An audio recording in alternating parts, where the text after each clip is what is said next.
We're very intentional, very cognizant of, trying to build Kai's character, which includes his racial identity. We will never skate away from the fact that he is mixed. We'll never skate away from the fact that he has curly hair, mommy has kinky natural hair, and daddy has straight blonde hair. We embrace it, we celebrate it. Little things that I think a lot of people kind of underestimate how powerful they are, but representation is really, really big in our house. Yes. So the majority of his books are, not even the majority, all of his books feature the main character. If it's not an animal-based book like dinosaurs or hedgehogs or whatever, if it's people in the books, I make a very conscious decision to buy him books where there is a mixed child or a black child in it. Right. When we watch shows or like vlogs have been amazing for us because they represent our family racial makeup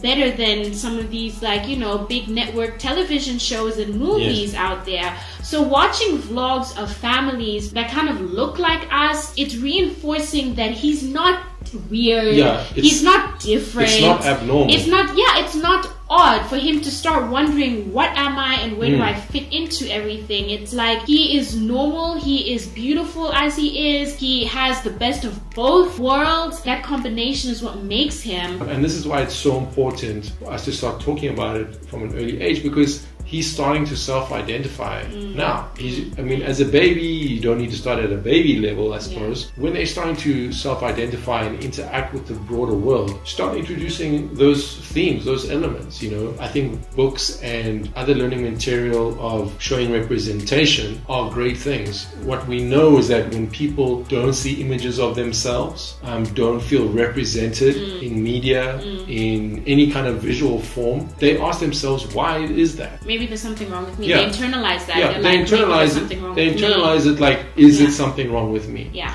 So having that representation is a clear approach of ours to show him that this is okay. Look at these books. Look at these videos. Look at these things. There's other people that are like us. Yeah. And they're happy. Yeah.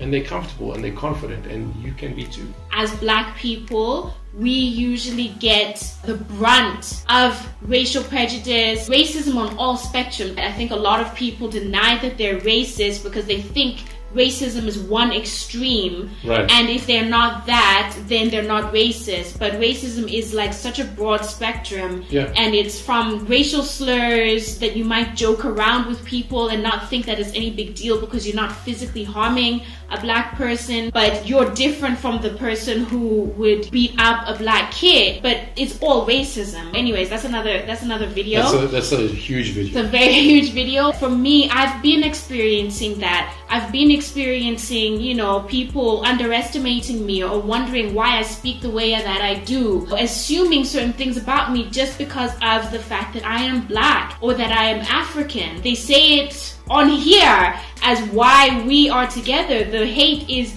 usually never towards Kev, it's towards me as a Black woman. Yeah. For me, I'm almost conditioned. I've almost been conditioned for that. So my preparation for motherhood has always been that I'm gonna have a Black child, a child that is seen as Black by the rest of the world. In this case, for example, there have been times where people would assume or say things about interracial couples and specifically generalizing our experience as an interracial couple, saying that interracial couples always assimilate the white side of things. And so automatically it means that the child will grow up having more of a white experience. That is definitely not the case in our house. We expose him to both sides, not just both sides of our families, but also in terms of like foods, for example. Black culture, we're very adamant and feel very strongly that he speaks a South African language, not just one, but more than one, preferably. That English isn't the only language that he knows, that he's going to be able to communicate with more types of people, with more groups of people. Swahili is also on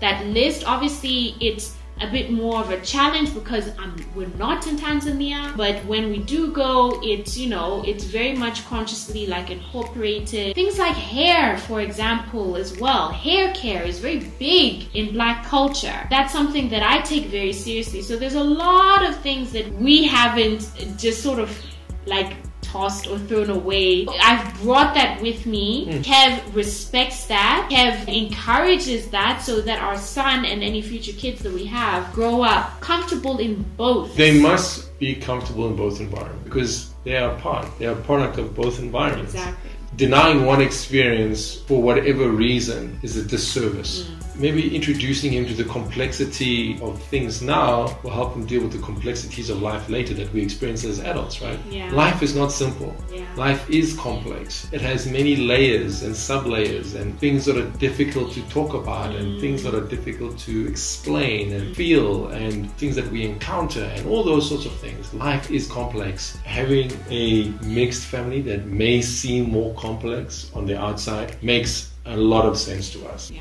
Please leave a comment below, especially if you are a mixed or biracial child, a product of, you know, an interracial marriage, relationship. How were you raised? If it wasn't the way that you would have liked, how would you have liked them to maybe have done it better for you?